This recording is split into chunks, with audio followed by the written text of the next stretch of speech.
First book of the New Testament, Matthew, chapter 16. The Pharisees and Sadducees came to Jesus and tested him by asking him to show them a sign from heaven. He replied, "When evening comes, you say it will be fair weather, for the sky is red.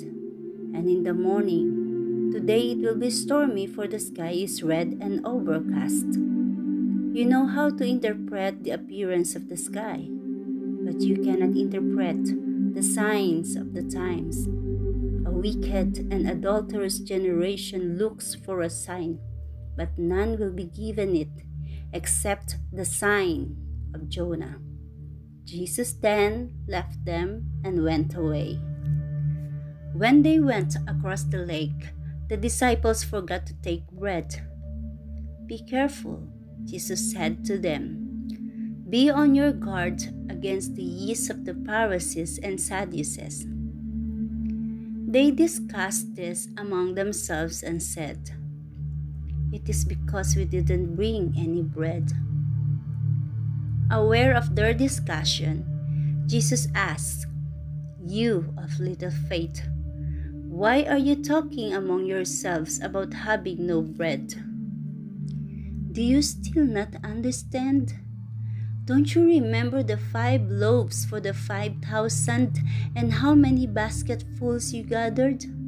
Or the 7 loaves for the 4,000 and how many basketfuls you gathered?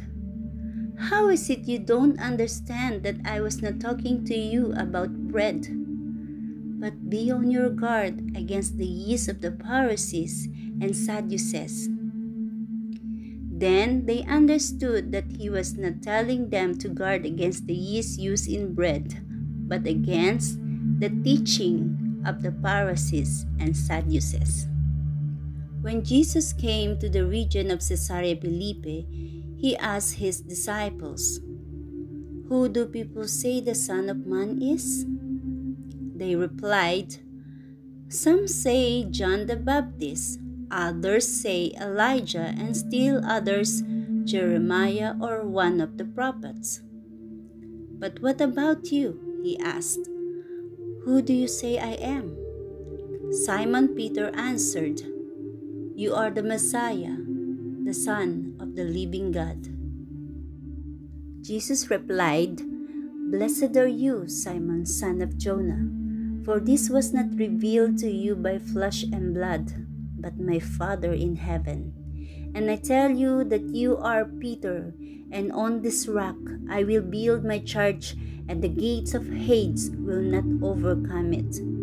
I will give you the keys of the kingdom of heaven. Whatever you bind on earth will be bound in heaven, and whatever you loose on earth will be loosed in heaven." Then he ordered his disciples not to tell anyone that he was the Messiah.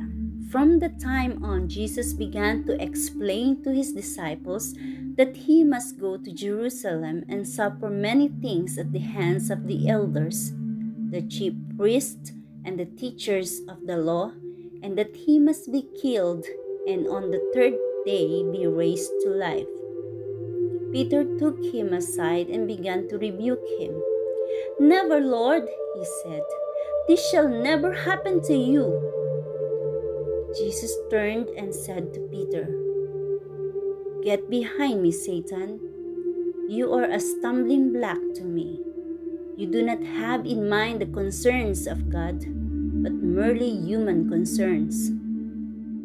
Then Jesus said to his disciples, "Whoever wants to be my disciple must deny themselves and take up their cross and follow me. For whoever wants to save their life will lose it, but whoever loses their life for me will find it. What good will it be for someone to gain the whole world, yet forfeit their soul? Or what can anyone give in exchange for their soul?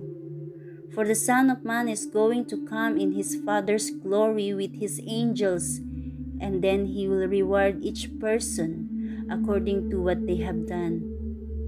Truly I tell you, some who are standing here will not taste death before they see the Son of Man coming in his kingdom.